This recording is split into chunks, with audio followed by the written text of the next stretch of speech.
I'll tell my colleagues you can start the live feed, and I'll start recording now. Thank you.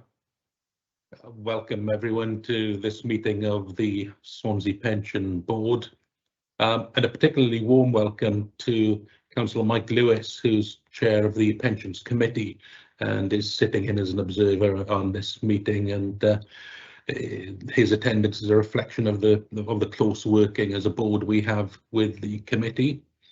And also a warm welcome to all our staff, and if I can single out Jeff Dong, who since our last meeting has been appointed to not one but two committees of the Scheme Advisory Board. So congratulations there, Jeff. Moving on to the agenda, the first item on the agenda is the election of a vice chair for the rest of this municipal year. I think at our last meeting, David White agreed to stand. Can I ask if there are any nominations for the post of vice chair, please? Hi, Eddie, and I'm happy to carry on as vice chair, even though, like I say, it shouldn't technically be me this year. But if nobody else comes forward, I'm happy to continue because, like I say, a vice chair does fulfill a role, and not wishing you any ill health. But there is a role, and I've got a gypsy, and I've got a crystal ball. But like I say, I'm happy to continue if others are happy for me to continue. Yeah, thank you, David. Are there any other nominations? Now my screen is a bit cluttered here. I can't see anybody. I'm hoping nobody's waving a hand that I'm missing or anything. No hands, Chair. So if there are no nominations, I'd be happy to second David's nomination if seconding is needed. Can I ask for those who are supporting his nomination to indicate, please? I see one hand, and I'm obviously happy to support that as well. Anybody against? And I'm not seeing anything. And anybody abstaining? And I'm not seeing any indications. So congratulations, David. That's you as vice chair. Moving on as I flip between screens. Apologies for absence. Jeremy, do you have any? No apologies, Chair. Is anybody else bringing apologies on behalf of anyone? I can't see any indications. So on to the third item, which is disclosure of personal and prejudicial interests. And I'd like to declare an interest in all the items in the agenda because I'm a member of the LGPS. Anybody else? And I think Jeremy's already in his efficient way circulated the forms. Councillor Ryland. Yes, I'm a member of the LGPS pension scheme as well. So a declaration then. Okay, David. As the two others, I'm a member of the scheme as well. So I'd like to declare an interest. Thank you. Ian, do I have to, as an observer, would I have to declare? I think technically you count as present at the meeting under the code. Have we got our legal advisor present? We don't. I'm sorry. Yeah. Oh, sorry. Yes, I'm filling in for Stephanie Williams. Yeah, I've just declared I'm also a member of the scheme. Welcome, Melissa. Thank you. I think Councillor Lewis was asking whether by attending the meeting he needs to declare as well. Yes, I think he does. Yeah, Thank you. agree. Therefore, I would make a declaration that I am a member of the LPGS at the moment. Thank you. And moving on to any other staff? Yeah, I'm a member of the scheme as well, Chair. Likewise, Chair. Member of the scheme. Thank you. It always comforts me on these occasions to didn't realise how many of the people in attendance are members of this scheme. Moving on to the minutes of the last meeting, and they're in the document that's been circulated, and it's virtual page 3 of 92.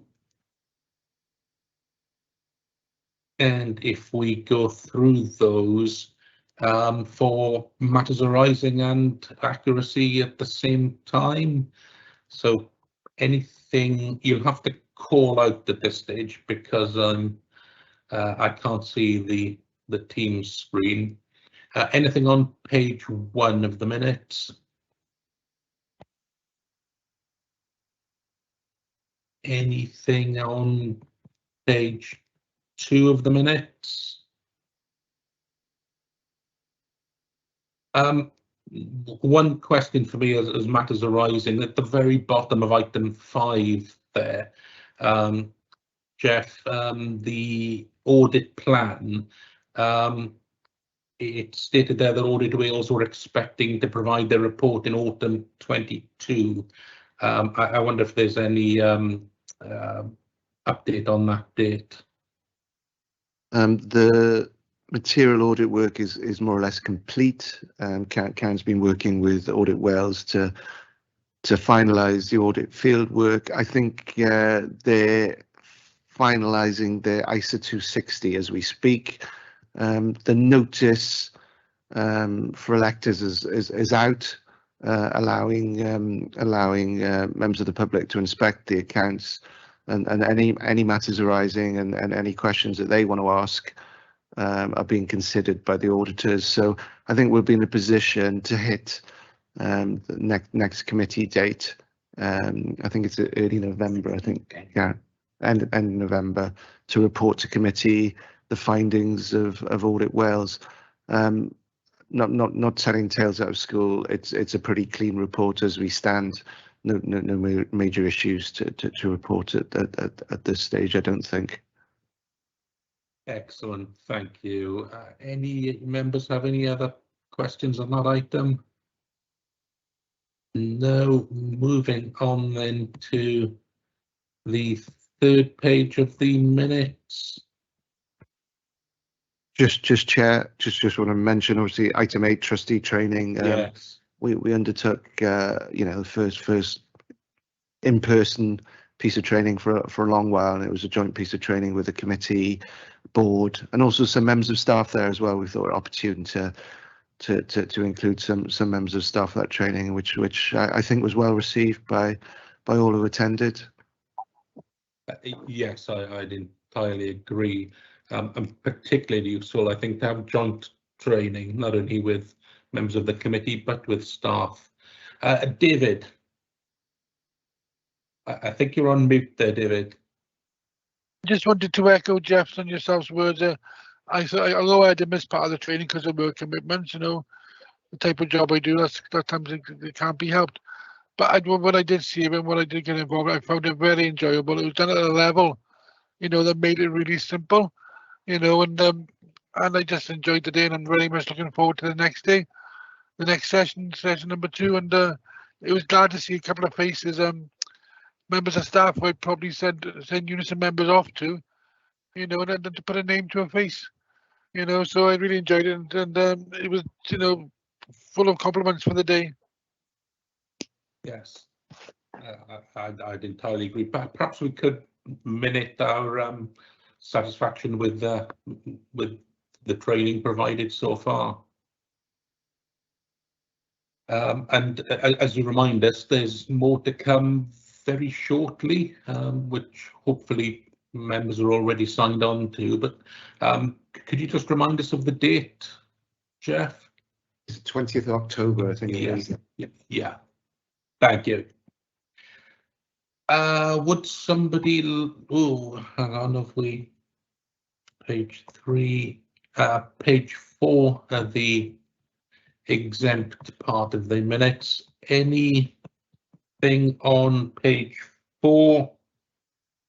I have nothing. And finally, page 5. I have nothing, and I can't hear any indications. No. Would somebody like to move those to the true record then?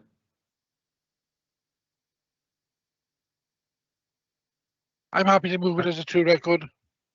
I'm Thank happy you. to second that. Thank you. Thank you, Councillor Doyle. And well, that's the whole of the committee, isn't it? So that there'll be nobody abstaining or against. So thank you. Moving on to item 5A, and this is quite a long list of the discretions which the administering authority has adopted. And I think it's over to you for this, Jeff. Thank you, Chairman. With your agreement, Chair, just before I move into item into item 5A, just thought it may be opportune to update local pension board and just provide some reassurance, noting all the commentary noise about you know the mini budget's impact on pension funds, and perhaps the misconception and the fear perhaps that has unduly affected local government pension funds. Obviously, you'd have read in the press. With your permission, Chair, is that okay? Oh, most certainly, Jeff. I think it's very opportune. Obviously, I briefed and updated lots of the members who were present at the training last week. However, formally for the benefit of the local pension board now. Yes, you'll be well aware of the impact in the gilt markets as a result of the mini budget announcement and the tax cuts announced, and the volatility that created. You would have read in the popular press about the impact on certain private sector pension schemes whose investment strategies are very much closely linked to their liabilities and the maturity of their liabilities, in which when certain trigger points arise in the interest rate cycle, they're required to undertake certain actions. And in this case, it was to sell down gilts, which caused a run on the gilt market and drove down the prices. Suffice to say, City and County Swansea Pension Fund does not undertake any liability-driven investment strategies, and we were not required to undertake any enforced action as such. And apart from obviously the general market impact and obviously the markets in general were a bit spooked by it. Equity markets were impacted by about 2% as well following that, as well as the almost doubling in gilt yields following that announcement. You know, we'd have just experienced the same market impact by being exposed to the market as that, but no direct action or impact as a result of liability-driven investment. No enforced sales or redemptions on our part. However, just wanted to remind local pension board, the investment committee approved a de-risking strategy some time ago, and as part of that de-risking strategy, a paper was taken to committee which they approved, selling down our gilt portfolio, and that occurred opportunely prior to the Chancellor's announcement, and that was a £70 million gilt portfolio that we sold down at value at £70 million. And as you know, following the Chancellor's announcements, gilt's almost halved. So you know, we're not pretending that we foresaw what the Chancellor was going to say, but you can see that the impact of good risk management. It's a long-term risk management strategy that we're undertaking following the good results that we've experienced, and is part of a raft of other measures that we're undertaking to take some of the risk out of the portfolio. You know, we've enjoyed some of the very healthy returns that we've reported to committee in the previous 10 years or so. We feel now is the opportune time to take some of that risk out of the portfolio and bank some of those gains. And in that same vein, in that same week, Karen also made the instruction upon approval from committee prior to disinvest £200 million from our equity portfolios, and again, timing of which couldn't be better, obviously, because even equity markets were impacted by that, by the mini budget statement, and we're parking that in other assets as we redeploy them into our yielding real assets portfolio, as previously agreed in our long-term investment strategy. So just to report that the benefits of good risk management, you can never always time these actions or decisions perfectly, but it just so happens that we did this last month. Thank you, Jeff. That is a timely input, given the publicity being given, particularly to pension funds, other pension funds. Any questions arising out of what Jeff's just said? I can't see any indications. So moving on to the discretions then, Jeff. I noticed there's some colour coding. Some of them are in red. Are you going to take us through some of them? Obviously not all of them, or how are you going to approach it? Well, Chair, I wasn't really going to go. I was going to indicate that management, as you're aware from your training, Chairman and members, the administration of pension fund benefits is complicated, as you may have appreciated from the training that you received last week.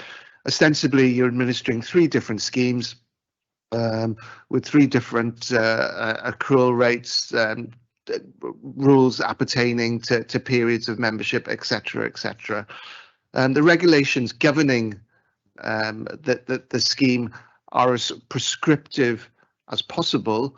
However, to allow for the particulars of personal circumstances, because not everyone is the same.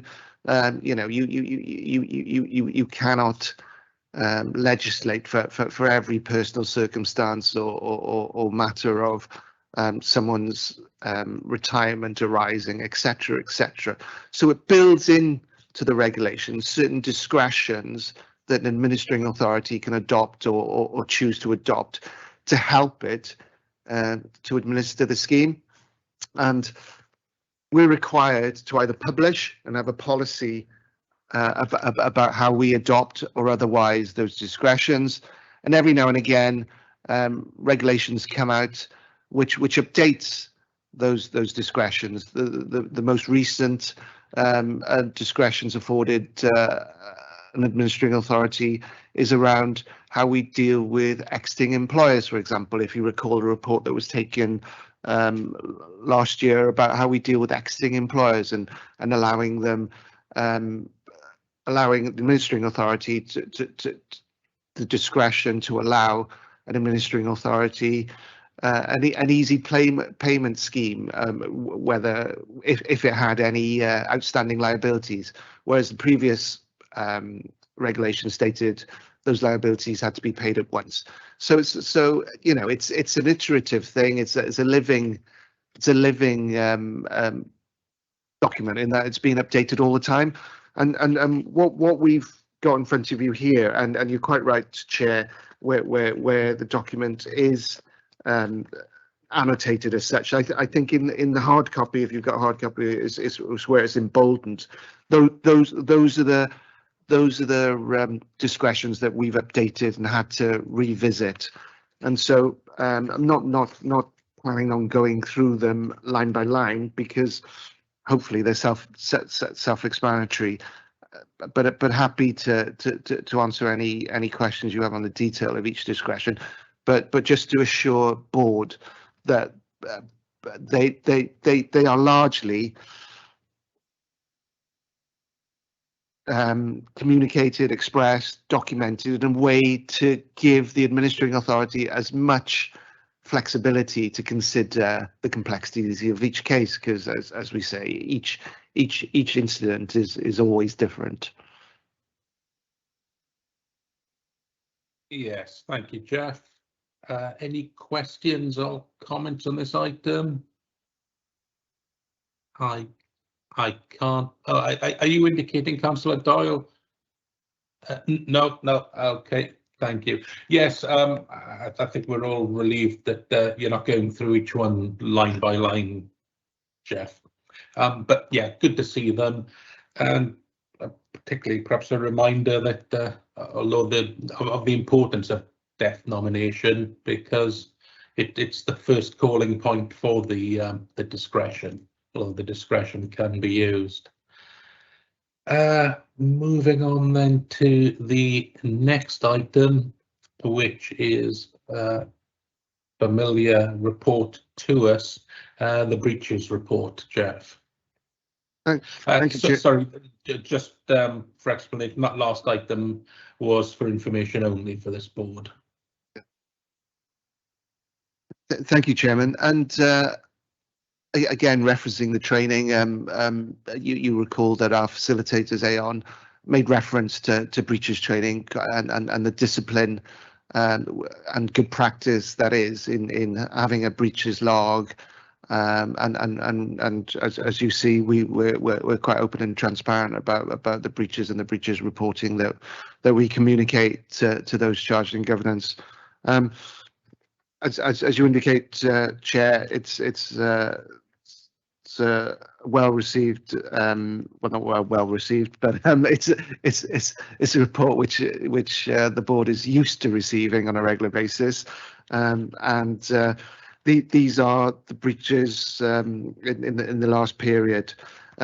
Those eagle-eyed amongst you will notice you'll have the usual suspects on there in terms of the reported breaches, but those eagle-eyed amongst you will notice one large employer in respect of a late contribution, in addition to the usual small employers, and it's a well-worn tale of admin deficiencies and staffing issues around the smaller employers, and why they're regularly late, and you know they're only a matter of days late, those smaller employers. But on page 58 of your schedule, you'll see one large local authority employer was late. You know, as indicated by the facilitators on last week at the training, a full audit of why they paid late was undertaken, and we can safely say that it was a one-off in that it was a clerical error in that on the back system the wrong date was entered for the actual payment date. So, you know, it's human error. I think we can put it down to it. It's not as if that they're in financial difficulties or there are cash flow issues with that employer. It was purely a clerical error, an input error onto the payment date, which meant that it was paid late. Thank you, Jeff. Am I reading the report correctly that when you say it was paid late, it was 1 day late? It was 1 day late, yeah. Okay. Any questions on the breaches report? I can't see anybody indicating. Jeff, I appreciate it was only 1 day late, but clerical errors do happen. Has there been any process changes to try and catch any future clerical errors? This is not that I'm aware of. There hasn't been any. To put it into context, in my experience, this employer has never paid late before. It's an automated process. It's not a manual process. Yeah, it's just unfortunate in this instance that they've indicated they've just picked the wrong drop-down date for the file to go through. So yeah, in terms of systemic issues prevalent at that employer, based on past experience, I wouldn't suggest it would reoccur. You know, they're acutely embarrassed, and yeah, hopefully lessons learned in that respect. Thank you. David. I'm just going to say it sounds like it's a simple clerical error. Yeah. You know, they were been really good at paying before. There's no indication they're going to be a concern going forward. And like you say, if it was human error or computer error, these things happen. So I don't think we should make too much of it, to be honest with you. No, it was a day late, wasn't it? Anybody else indicating they wish to speak on this item? No, and again, it's an information item for us. And yes, Jeff. Oh, Chair, just obviously because of the materiality of the actual contributions involved in this instance, it was £3.3 million. Obviously, we're more relaxed when we're talking about the smaller employers because there's small amounts involved. But obviously, in respect of this this employer and these employer contributions of £3.3 million, just for your information, I know I've minimised the impact of lost interest on the other ones previously, but even on a contribution of 3.3 million, we're talking of 1 day's interest, which is about £400, I think. So because it was a one-off, and we're satisfied that it's not systemic and indicative of more prevalent problems, we're just willing to accept that in this instance. But one day's interest, because obviously interest rates are creeping up now, and interest will become more of a consideration in that regard. It's about £400, I think. Okay, thank you. That's useful for putting it in context as well. So the next item is resolving whether to exclude the public for the following items of business, and you can see the reasons set out at agenda item 6. Could I have someone moving excluding the public, please? I'm happy to move it in, that we exclude the public. I'm happy to move it. Yeah, thank you. And I think Councillor Doyle. Yeah, thank you. And I'm in favour of that as well. So I think that's all the members of the board who are present. So we'll move into